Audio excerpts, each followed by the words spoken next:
Hi guys! Andito ako ngayon sa ABS-CBN dahil media conference ng Zoomer Season 2 and I'm assuming kaya kayo nanonood nito dahil nanonood kayo ng show, right? Fans kayo ng show. Kaya ipapakita ko sa inyo yung behind the scenes ganap before, during, and after the media conference at tatanungin ko rin yung Zoomers cast kung ano yung nakikita nilang kwento ng kanilang characters if ever magkakaroon ng Season 3. If ever lang naman. Pero for now, silipin natin kung ano nangyayari sa standby area. Okay, standby area. Dito sila. Ayan. So they're just waiting for the call. At andito si Erica na napakaganda. Ayan. Hello, kumusta ka? What are you wearing? Ano lang po, parang mermaid eme. Parang Anong inspiration? Ganda. ang inspiration ko parang goddess type. So, ano lang, eme lang. Ano lang, cute lang. How are you feeling? Papalabas na tayo. I'm excited naman. Siyempre, kinakabahan ako ng konti. Pero I think kaya na. If ever magkaroon ng Season 3, anong gusto mong kwento ng character ni Mika? Well, I think parang, kasi, I don't want to give out any spoilers, pero sa Season 2, parang, basta gusto ko more on Season 3, mas ma-elaborate ang pagiging ate pa. Gusto ko more pa. Gusto ko more makikilala nyo bilang ate si Mika, and also baka mas ma-develop ang relationship ni Kokoy at Mika. Yun lang. Thank you! Thank you! Ganda. Ito naman tayo sa GL Love Triangle. Hi, Crystal! Hi, Adia! Hi! Oo nga! Greek Goddess. Anong inspiration ng damit mo, Crystal? Parang siyang ito, yung corset is like seashells. Char. And then dito is like, kasi may pink kami, so we have pink gems. Parang siyang Greek beach, Greek style din yan. Kasi sabi beach theme daw. How are you feeling now? So excited po. Kasi marami na nangyari sa season 2. So I'm very curious about the questions they'll ask. If ever magkakaroon ng Season 3, anong gusto mong mangyari sa kwento ni Tanya? Sino paano na nag-upgrade na yung career niya or magka-level niya ba si Faye? Kasi di ba super taas si Faye yung niya level, like she's very high artist. Kasi yun ang goal ni Tanya for me. Sa tingin ko lang, ganyan ang goal for Tanya. So siguro she'll get there. Yung ganun na ka-level ni Faye. And then, of course, they're out na together and they both come, yun ang naisip ko, they both become couple influencer. Yung dalawa. Alright. How about you, Hadia? What's the inspiration of your damit? Ano po to? Hindi na po ako nagpa-style. Hindi na po ako nagpa-style. Sakto, nung Bangkok po kami nung March. Bumili po ako. So yun, sa isip ko, ito na lang gamitin. Kasi parang beachy vibes din naman yung mga pagganto-ganto nung dress. Tapos nag-need daw po ng touch of pink. So yung heels ko na lang yung touch of pink. How are you feeling? Papalabas na tayo. Excited po kasi pinaghirapan namin to ng lahat. Lalo na nung nasa Zambales po kami. So yun, kahit habang nagtitaping pa lang, parang na-excite na kami mapanood kasi na-witness namin live din yung mga scenes ng iba. So yun po, finally mapapanood na po natin tonight. If ever magkakaroon ng Season 3, anong gusto mong kwento ng character ni Juniper? Feeling ko po more on kung ano yung relationship niya sa family niya. Kasi hindi po yun na-tackle. Parang na-mention lang na illegitimate child siya, may half-brother siya. So parang gusto ko po sa story ni Juniper yung side naman na yun sa family niya. And also, with Tanya na maayos kasi may hindi ko na ay, paano ba yung spoil? Papalabas ko to after. After.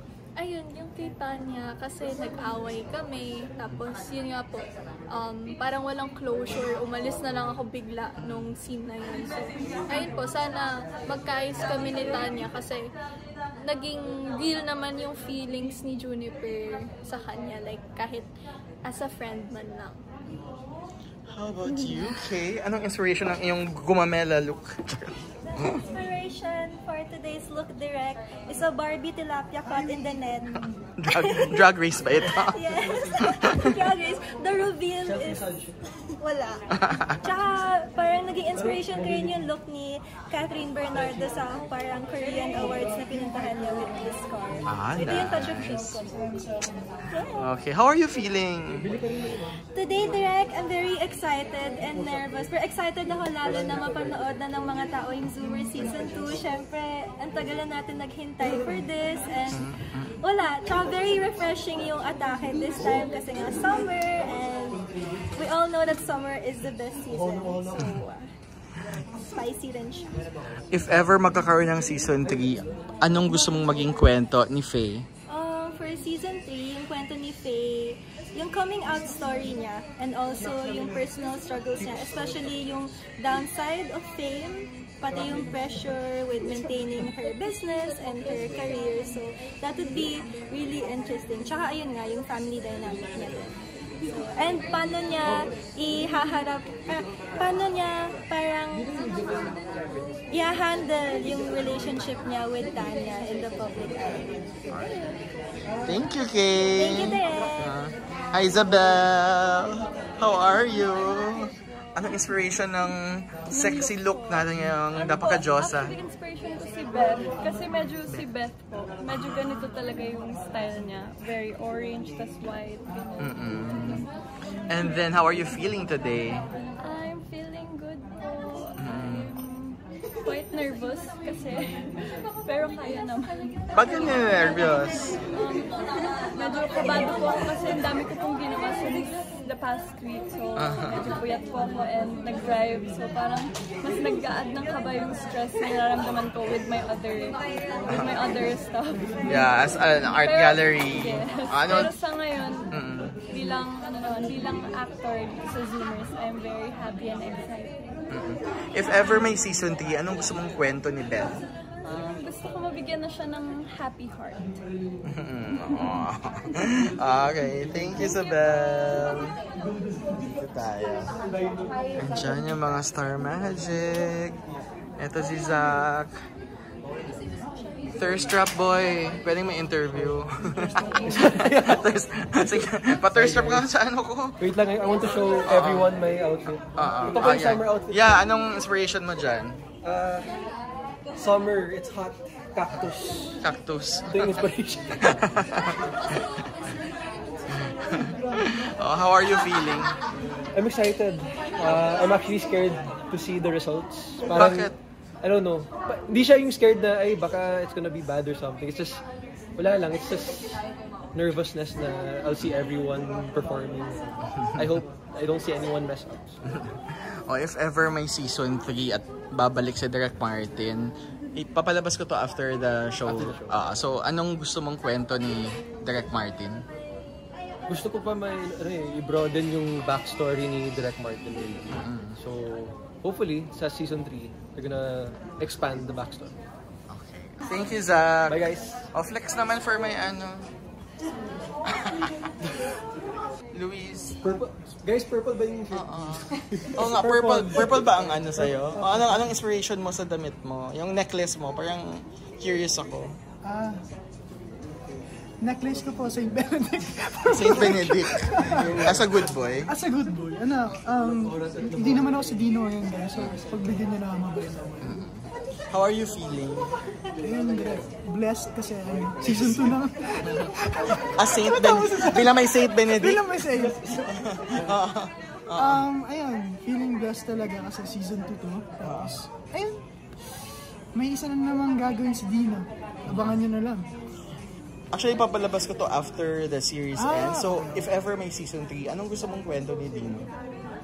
Siguro expand sa family problems tapos mental issues kung paano nag-start. Alam naman na halos lahat na si Atom talaga yung nagburi sa kanya. Pero paano naging ganun si Dino pagkatapos? Okay, thank you, Luis. Thank you. Dito tayo.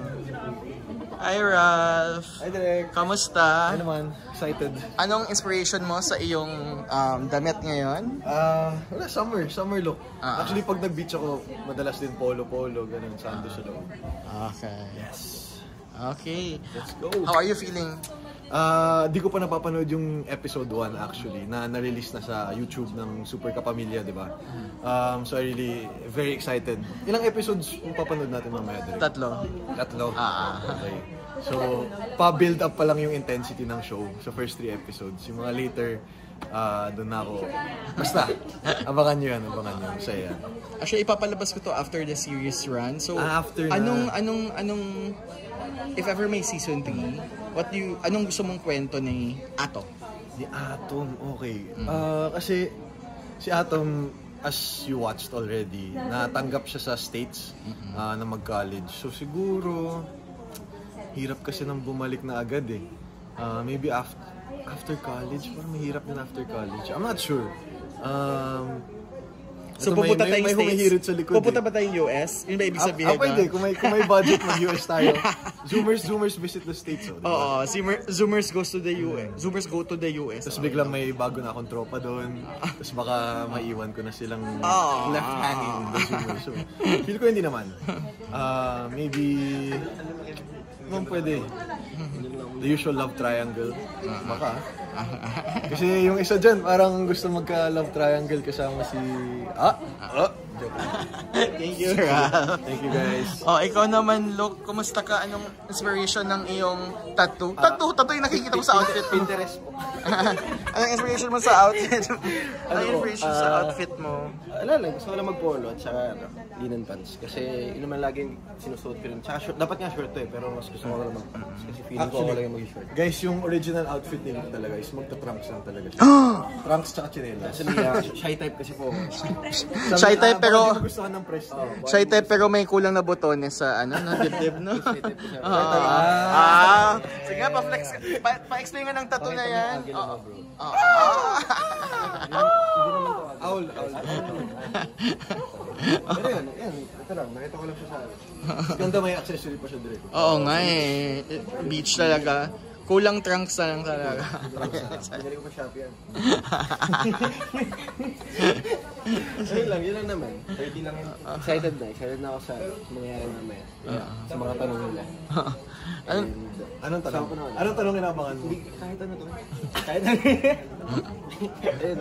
Yun lang. Anong if ever may season 3, anong gusto mong kwento? Kung writer ka, anong gusto mong kwento ni Kokoy? Kami na lang ni Kokoy. BL. BL. In love pala sila dalawa sa isa't isa. Ever since. Hindi lang matanggap ni Kicks. Ako natuloy yung pagiging musician. Na siya, nagiging established na musician na siya sa tropa. Tapos, ayun, solo lang. Solo. Mga performances na, pupunta kami. Sa mga Gigs. Saya. Ikaw, Harbs, kumusta? Ano ang inspiration ng ating outfit ngayon? Sabi nila, all white daw, tas 30% yellow. So, ito yung 30% yellow, tas beach, so nakapolo o white. May pa-reveal pala. So, may shades pa. Sa pa. carpet ng ganun ako, diba? Sa ganun ako, 30%.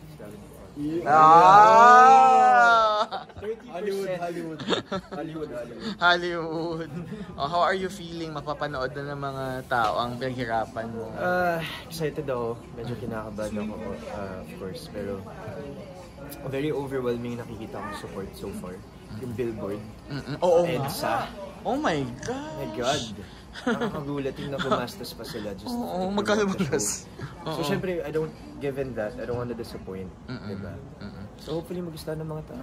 Kumusta naman ang pagiging hari ng primetime bida? Tatlo ang teleserye tonight.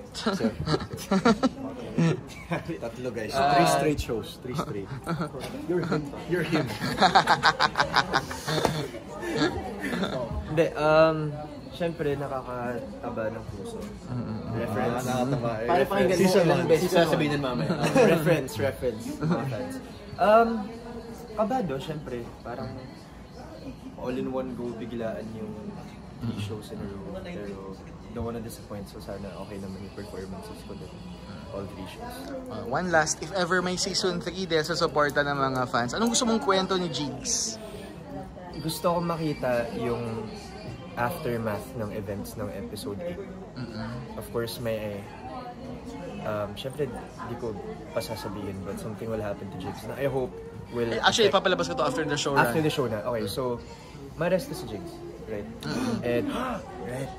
Yung pinaka-conflict ni Jigs is that wala siyang lalim, wala siyang bubog. So, what I'm hoping to see is him using filmmaking as a voice for justice, na parang activist filmmaker type thing. That's what I hope to see.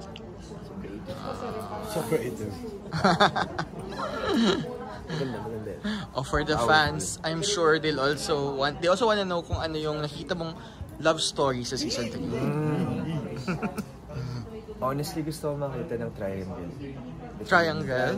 Between who? Sorry, hindi ba ikaw? Ay, hindi ko free. Ako si Direk at si Miss Kat. Okay. Cut. Iba pala. Ano ba? Iba pala. Yun, triangle. Love triangle. Actually, parang gusto kong love triangle. Kasi sila ni Sila ni Jigs and Hope niya. So gusto ko lang makita matest yung... Mas magandang matest pag siya. Pag best friend, no? Best friend. Kasi meron nung yakap. May nakita ako eh. Tsaka, oo.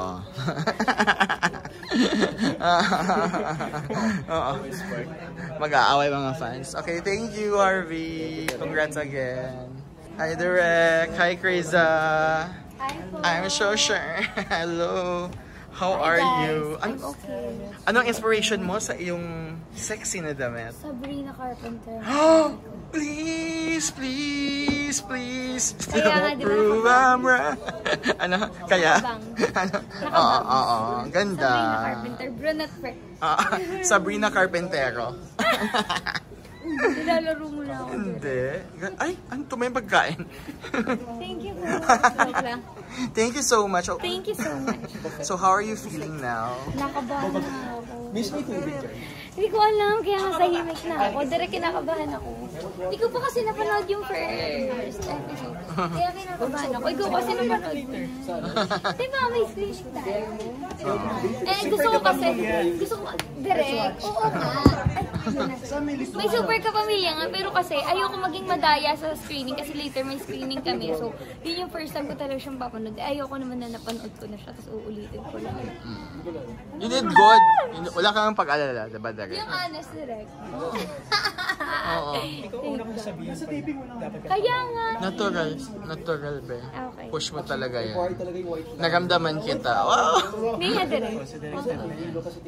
Ganda. Sana matuwa sila. Yung importante naman is yung viewers. So, sana mag-enjoy kayo, guys. Grabe yung effort namin dito. As in, like, lahat. Grabe yung effort ng lahat. Ni Direk, ng cast nila. Direk Bed, Direk Lawrence, everyone. If ever na ipapalabas ko to after the show run, if ever lang magkaroon ng season 3, ano nakikita mong kwento ni Hope? Wala na sa sites na. Napag-usapan namin na ni Direk. Pero, sana matackle yung yung side naman ni Hope na ginagawa niya, na gusto niya para sa sarili niya, hindi para sa ibang tao. Kasi mostly nang nakikita natin sa kanya yung ginagawa niya yung trabaho, lahat, para naman sa family niya yan, hindi niya naman yung personal choice. Gusto ko sana makita what would Hope do for herself. Ito naman, for the Crispy Slayers na nagpa-billboard sa EDSA. Thank you, guys! Sa season 3, anong nakikita mong development ng love story na ni Jigs? And Hope. Pag-ihiw. Joke lang, hindi. Ano ba? Magiging development. Sabi ni Jigs kanina gusto niyang matest yung relationship, so parang magandang may love triangle with Kokoy. Ikaw ba? Di ba naman nagbibiruan sila? Hindi Siguro gusto kong matest pero sa side naman ni Sa side naman ni Jigs. Kasi purong lagi yung parang rocky side namin is laging about sa akin. What if kung about sa kanya? What if kung ma-in love sa iba? What if kung ano, diba? Yung ganun. Gusto kong makita yan. Okay. Thank you, Criza. Thank you. Guys, gusto ko mag-thank you sa Crazy Slayers and sa lahat-lahat ng nanood ng Zoomer since baka ilabas na direct after ng Zoomer. So, yun, maraming salamat po sa supportan nyo and thank you guys so much for your support lang talaga and for always being there for us and supporting us. I love you guys. Yan, briefing tayo with PJ Kalingo, our ad from head. Call John.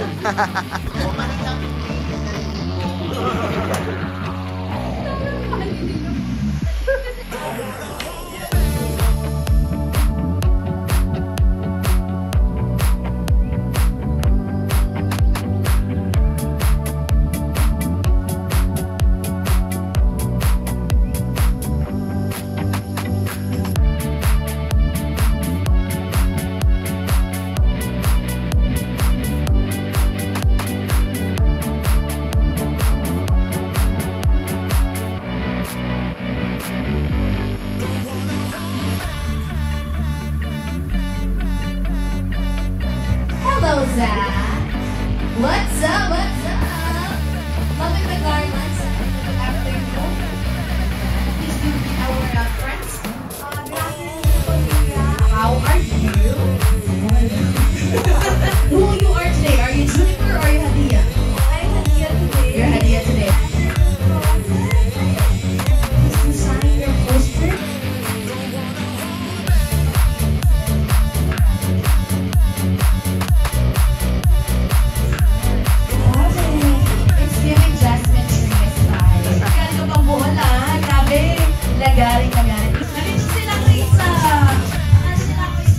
Thank you, Harvey. Please do sign your posters. Salamat. Careful lang sa patingin. Zoomer Season 2 starting tonight, July 1st. 10, 9, 8, 7, 6, 5, 4, 3, 2, 1.